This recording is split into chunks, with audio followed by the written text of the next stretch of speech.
itu kata-kata perintah. Jadi kata-kata perintah itu kita bisa membuat jadi garis besar. Jadi berapa yang diingatkan, yang diperintahkan. Jadi itu bisa menjadi polanya nanti. Baru lokal atau nama-nama tempat. Nah ini juga umpamanya gini, kita bisa belajar kitab Rut mempunyai tanda struktur geografi. Ya, kalau kitab Rut si Naomi di Bethlehem pindah ke Moab, akhirnya ceritanya di ladang Boas, baru di rumahnya si Boas, dari tempat pengirikan ke pintu gerbang, dan seterusnya. Jadi karena ini kitab ini, Rut ini berupa cerita, jadi bicara tempat itu akan membuat jadi mudah. Nah, salah satu yang seringkali umpamanya ya di gereja orang bersaksi. Oh, itu sering orang bingung karena nggak ada keterangan waktu kapan. Oh, saudara, Tuhan Yesus sangat baik. Dia nolong kami, saudara. Dia hebat. Dia kasih berikan kami beras. Dia nggak kasih tahu kapan itu dikasih. Jadi sebenarnya untuk bersaksi di gereja, kasih tahu kapan peristiwanya. Itu membuat orang bisa imagine. Saudara, 2 minggu yang lalu, nah itu kata 2 minggu yang lalu itu membuat jadi jelas Tuhan itu baik. Kami sudah kehabisan beras, tiba-tiba ada orang yang dia sayang kami nggak kenal, dia antar beras 1 karung ke depan rumah kami. Katanya Tuhan suruh dia gitu. Itu akan menjadi mudah kalau ada keterangan waktu. Ya, juga kitab Kisah Rasul mempunyai tanda struktur geografi dari Yerusalem, Judea, Samaria, Antioquia, ya sampai ke Roma nanti. Itu ceritanya. Tanda struktur ini baru bisa dimengerti jika kita sudah membaca tiap alinea. Lebih baik ditempatkan bersama-sama dengan langkah berikut. Jadi, catatlah tanda struktur. Kelima, temukan ide pokok dari tiap bagiannya. Yang keenam, tandai hubungan antar bagian. Jadi berdasarkan adanya pokok-pokok yang sudah dituliskan serta adanya tanda struktur dapat kita tentukan. Baru yang ketujuh, gabungkan pokok yang sama. Kalau ada yang sama, gabungkan. Jadi umpamanya pokok-pokok yang sama di bagian-bagian dapat digabungkan menjadi lebih luas dengan menuliskan pokok tersebut di samping kiri atau kanan chart. Jadi ke-8, tuliskan ajaran-ajaran dari itu. Baru ke-9, buat penerapan. Ini contoh di sini. Hasil-hasil, ya ternyata pengamatan menyeluruh peristiwa. Penulis buku ya menunjukkan urut-urutan peristiwa. Seperti kita perlu tadi ya. Kalau biografi umpamanya menyusun riwayat hidup seseorang. Kalau Lukas buat gitu ya. Dalam cerita Lukas termasuk Kisah Rasul. Kalau Kisah Rasul dia bikin tokohnya. Macam-macam nonton apa kita? Nonton film. Kalau orang Medan bilang, kalau Anda coba ya, siapa di sini suka nonton film atau apa? Si Rufimus sukanya kau nonton? Oh, Rufimus. Iya, Pak. Suka. Bagaimana kau mengerti film itu yang kau tonton?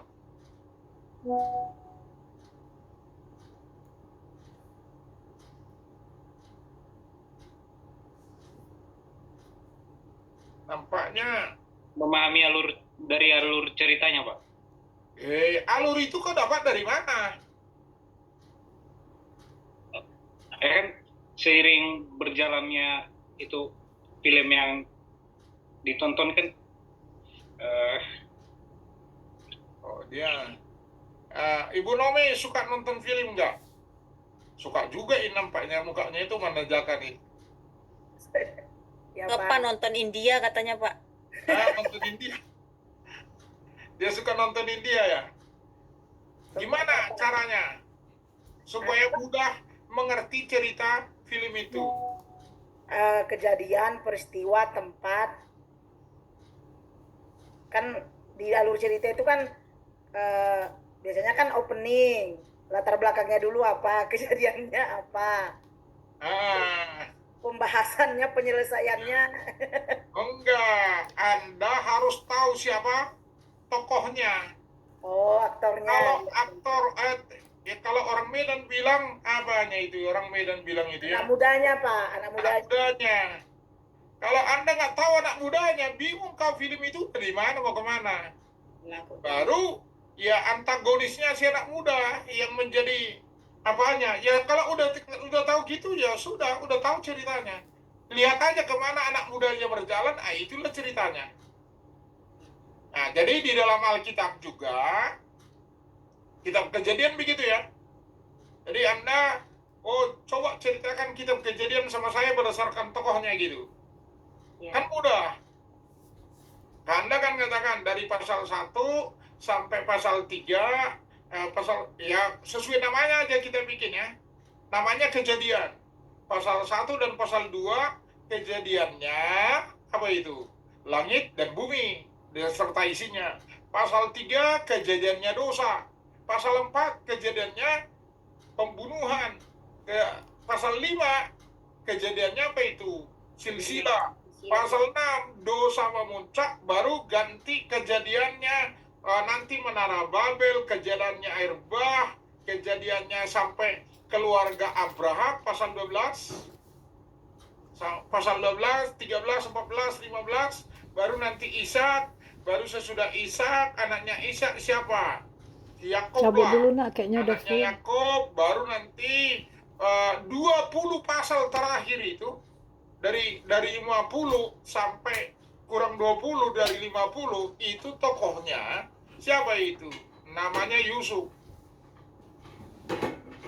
Itu aja sebenarnya. Jadi Anda mengerti aja tokoh-tokoh yang tadi dari pokoknya mulai dari Nuh, Abraham, baru nanti Ishak, ada Yakob, ada Esau, saudara kandungnya, saudara kembarnya, baru Yakob punya istri, 2 istri, ada 2 gundik, anak 12, tambah 1 perempuan, dan seterusnya. Baru berhenti cerita Yusuf, dia akan cerita Yakob cerita Yusuf, mulai dibuang ke Mesir dan seterusnya. Seharusnya kalau semua kitab bisa Anda bisa sudah membayangkan, menceritakan begitu dari kitab, semua kitab, udah keren itu. Biasanya Anda nggak bisa biasa-biasa lagi hidupnya. Sama kalau kitab Perjanjian Baru sama ya. Umpamanya Injil-Injil. Kalau Injil-Injil mudah. Yang mana yang mudah? Ya Injil Matius, Markus, Lukas kurang lebih sama. Yohanes sendiri dia. Nah, jadi itu memang harus berulang-ulang dibaca. Penulis menyusun kisah itu berdasarkan tempat, alur cerita, dan seterusnya. Nah, ini contoh tadi kitab Yunus. Yang dibuat chart itu. Jadi saya perhatikan di sini kan. Ini udah diisi. Yang tadi, maka keterangan ketika kita baca ayat 1 sampai 3, keterangannya Yunus menolak panggilan ke Niniwe itu. Yang pertama. Ayat 4 sampai 7, Yunus menyebabkan bencana. Bencananya apa? Kapal itu diterpa angin. Baru ayat 8 sampai 16, Yunus dibuang ke dalam laut. Ayat 17, Yunus dalam perut ikan. Baru pasal 2, Yunus dimuntahkan ke darat sama ikan itu. Memang atas perintah Tuhan masalahnya. Baru ayat 13a, Yunus menerima panggilan Niniwe. Baru Niniwe kota besar, baru Niniwe bertobat, baru Yunus kesal terhadap Tuhan karena orang itu bertobat. Ya, ini pengkhotbah yang tidak menginginkan yang dikhotbahinya bertobat. Nah, itu kitab Yunus itu. Baru juga dikatakan Yunus menunggu sesuatu. Ayat 6, pasal 4, 6 sampai 9 Yunus marah.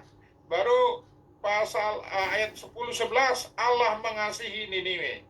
Nah, jadi keterangan tempat kebetulan ini